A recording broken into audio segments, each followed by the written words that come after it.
मूरख संग न कीजिए, लोहा जल न तिराई। कदली सीप भुजंग मुख, एक बूंद तिहु भाई। वाह, क्या कहा है कबीरदास जी ने इस दोहे में। समझते हैं।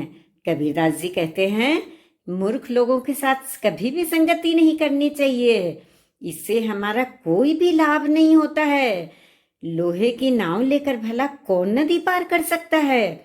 बारिश की बूंद सीप पर और सांप के मुंह में गिरती है तो दोनों का फल तो अलग अलग होता है। सीप में बूंद मोती बन जाती है और सांप के मुंह में जाकर वही बूंद विष बन जाती है। ऊंचे कुल क्या जन्मिया, जे करनी ऊंच न होई। सोवरन कलश सुरई भरैया, साधु नित्या सोई। कितनी सुंदर बात बताई है कबीरदास जी ने इस दोहे में।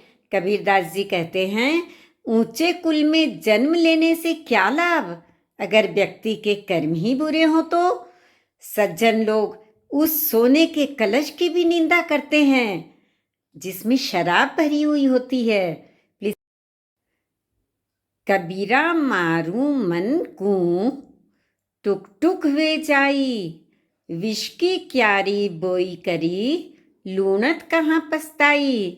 वाह, क्या कहा है कबीरदास जी ने इस दोहे में।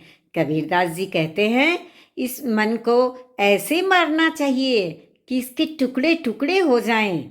मन की वजह से ही हमने इस जीवन की क्यारी में विष के बीज बोए हैं। अब हमें इन फलों को भोगना तो पड़ेगा ही ना, चाहे हमें कितना भी पछतावा हो। पीर तन पंशो भया, जहाँ मन तहाँ उड़ी जाई। जो जैसी संगति करे, सो तैसे फल खाई। वाह, कितनी सुंदर बात बताई है कबीरदास जी ने। कबीरदास जी कहते हैं, ये शरीर पंछी के समान है। हमारा मन इसे उड़कर कहीं भी ले जाता है। मन ही हमें अच्छी बुरी संगति में ले जाता है और इसके फल तो हमें भोगने ही पड़ते हैं ना। या दुनिया दो रोज की, मत कर या सोहेत। गुरु चरणन चित लाइए, जो पुराण सुख होत। क्या कहा है कबीरदास जी ने।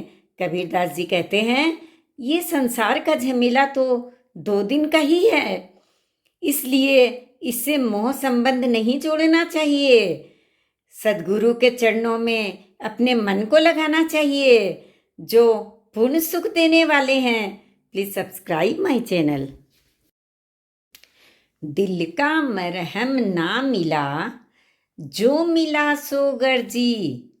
कह कबीर आसमान फटा, क्यों कर सीवे दर्जी।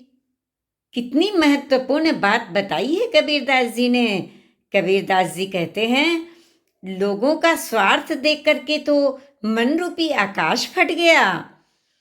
उसे दर्जी क्यों कर सी सकता है। वह तो तभी ठीक हो सकता है जब कोई हृदय का मर्म जानने वाला मिले। नहीं शीतल है चंद्रमा, हिम नहीं शीतल होए। कबीरा शीतल संत जन, नाम सनेही सोए। क्या कहते हैं कबीरदास जी। कबीरदास जी कहते हैं कि न तो शीतलता चंद्रमा में है और न ही शीतलता बर्फ में है। शीतलता फिर है किसमें। वो कहते हैं, वो शीतलता सज्जन में है जो परमात्मा के प्यारे हैं। कहने का तात्पर्य, वास्तविकता मन की शांति ईश्वर नाम में ही। दुर्बल को न सताइए, जाकी मोटी हाय। बिना जीव की सांस सो, लोह भस्म हो जाए। वाह, कितनी सुंदर बात बताई है कबीरदास जी ने इस दोहे में। कबीरदास जी कहते हैं, कमजोर को कभी नहीं सताना चाहिए। क्यों?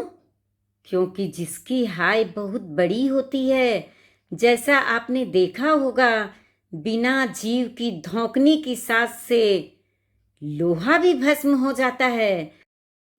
यदि आप हमारे चैनल में नए हैं तो प्लीज़ सब्सक्राइब करना ना भूलें। तो चलते हैं कबीरदास जी के दोहे की तरफ। मुख आवे सोई कहे, बोले नहीं विचार, हते पराई आत्मा, जीभ बांधी तरवार। वाह, कितनी सुंदर बात कही है कबीरदास जी ने।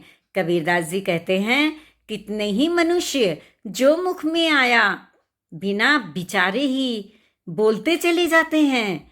ये लोग पराई आत्मा को दुख देते रहते हैं। उन्हें यह भी नहीं पता होता कि अपनी जीभ में कठोर वचन रूपी तलवार बांधे हुए हैं और इस तरह से दूसरों को दुख देते चले जाते हैं।